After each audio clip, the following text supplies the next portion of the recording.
You know what Jason needed? A sick ride.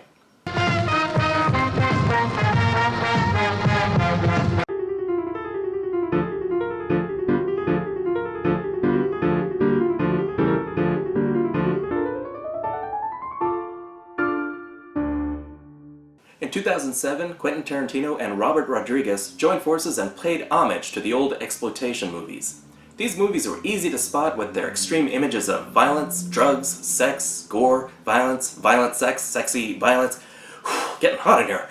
But is it art? With titles like Cannibal Holocaust, Faster Pussycat Kill Kill, and Please Don't Eat My Mother. That is a real movie. Grindhouse was released and billed as a double feature, pairing Rodriguez and Tarantino's movies. Robert Rodriguez paid tribute to zombies in Planet Terror.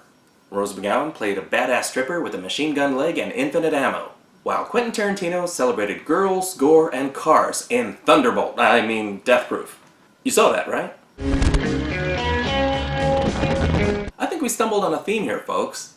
Buckle up. My god, that's the biggest bobblehead I've ever seen. Can you please move your credits? I'm trying to drive here. Your foot fetish is showing. We open on three women Tarantinoing, engaging in idle banter that both builds character, sets mood, and pads the runtime. Seriously, they talk for 6 minutes.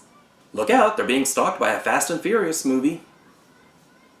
But enough of that, we get more conversation and that does establish relationships, and you get a sense of chemistry between the actors.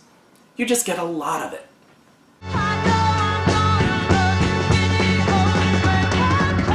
Oh, here's Quentin Tarantino's cameo. Let's get it out of the way early. At least he's not doing an Australian accent. One of the girls decides to smoke by the rain generator. Mike's car makes an ominous reveal that's immediately ruined by a jump scare. No one eats nachos like Kurt Russell. Damn it, I want nachos now. Enter Stuntman Mike. Cool name, too. He gets more women than Key Grip Carl. Even though he keeps to himself, he's still the focus of a lot of these shots.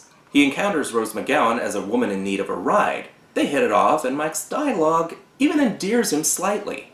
We're just not supposed to know he's a psycho yet. But he's really keeping an eye on the girls at the other table. He talks about his stuntman credits, but his audience is apparently too young. Did damn near the whole third season of Vegas. I was Robert Urick's driving double. And then Bob did another show, Gavilan. Do you know any of these shows or people I'm talking about? Sorry. No? No. Mike is such an insightful sweet talker, he even gets a lap dance out of it. Give the stunt team the car you want to smash up, take her and reinforce that fucker everywhere, and voila. You got yourself a death-proof automobile. Mike takes Rose McGowan home, or at least he's supposed to. It would have been a while before you started getting scared. But since you're going the other way, I'm afraid you're gonna have to start getting scared immediately.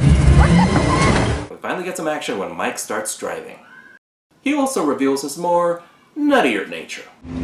You really need to be sitting in my seat. Remember, click it before you stick it. That ain't right.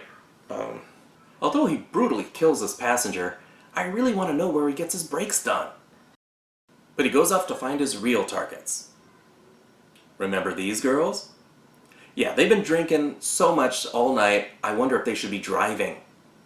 Here's Mike. The collision is replayed several times so we can watch each passenger's grisly demise. Exploitation at its finest. You may see the wreckage and think, how effective is this really? His car is totally destroyed, he's badly hurt, and he lands in a hospital. But as these two characters point out, the accident was ruled, well, an accident, and Mike can't be held accountable for a crime. He essentially gets off scot-free.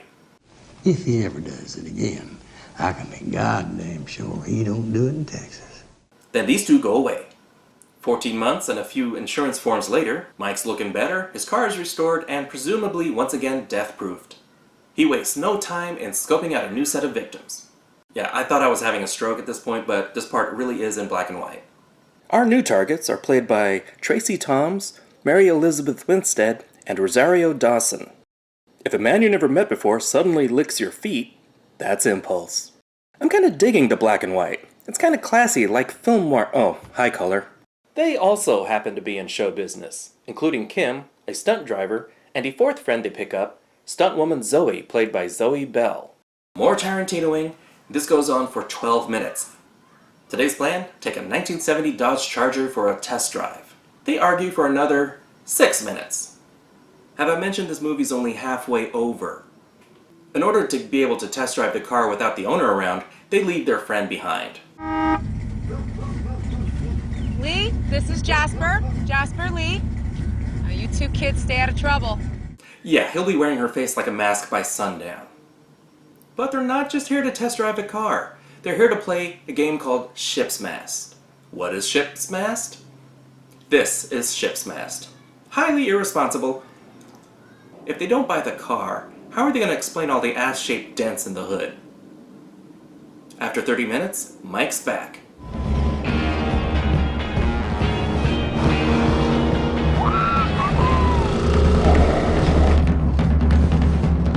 What the fuck? Shit. Well, so much for getting your car and friend back. This is a pretty tense scene.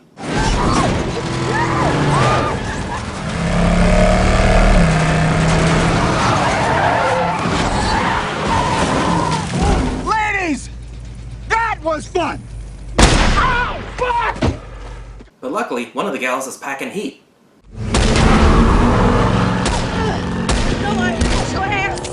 And after watching the previous set of victims die, I fully expected Zoe Bell to cash in here.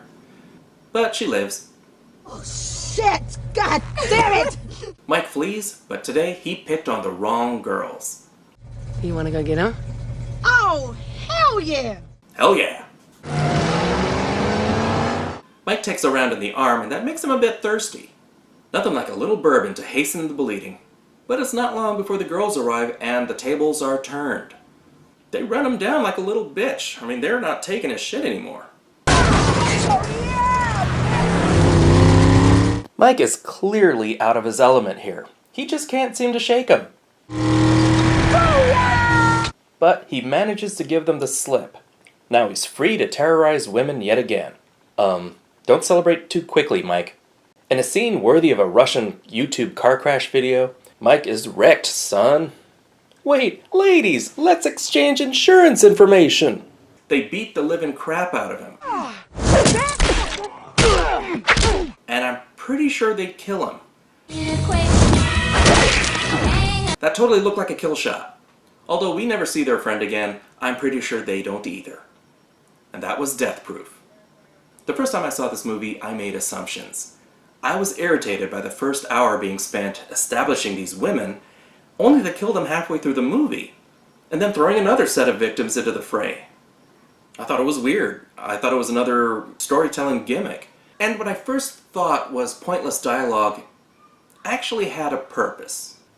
Suddenly, the victims aren't just cannon fodder like the victims of your typical slasher movie. They're full characters with backstories, relationships, and reasons for being who, what, and where they are. Can you imagine knowing Frozen-Faced Girl's backstory? Wouldn't that make her death more sympathetic rather than pure spectacle? Their deaths were more tragic knowing that much more about them. And when they fight back, that much more satisfying. On subsequent viewings, I kinda realized that this is Stuntman Mike's movie. He's our main character, and the only constant throughout. It's like watching a Friday the 13th movie through Jason's eyes. Mike is another serial killer, but instead of a machete or finger blades, his weapon is a muscle car. And Kurt Russell does make Stuntman Mike interesting, engaging, and almost charming. But when his switch flips, it's terrifying. He's a bully in every sense of the word. Even when he's injured, he's suddenly a crybaby. Oh, why? Oh, no! Oh. You almost feel sorry for him. Then you get to know the victims.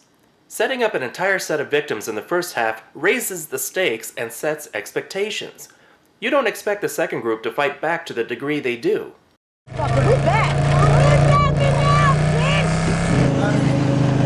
That is one frightened man.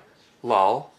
Having these guys explain so much just seems lazy. You may as well have put in a voiceover. Tarantino knows characters, and he knows dialogue. Helpful with such a character-driven movie without much of a plot. But there's just so much character building with long scenes of dialogue, and this movie does drag at times. Sure, you're learning about these people, gaps are filled, and the audience is given a lot to connect with. A lot of it is pretty interesting. You ever eavesdrop on people arguing nearby? It's kinda like that. You really get a slice of their lives. Just an ordinary day before the plot decides to happen. It's a very slow build that takes its time. But at some points I was like, Get on with it! the stunts are incredible. Chasing at the end is gripping. The brutality, shocking. Mike isn't the only one dishing out the violence. The final free-for-all is a satisfying end to a horrible person. No sequel bait, no last-minute scare, just girl power and a mean right hook. It's not perfect, but it's not as bad as I remembered. I'm giving Death Proof a 2.5 out of 5.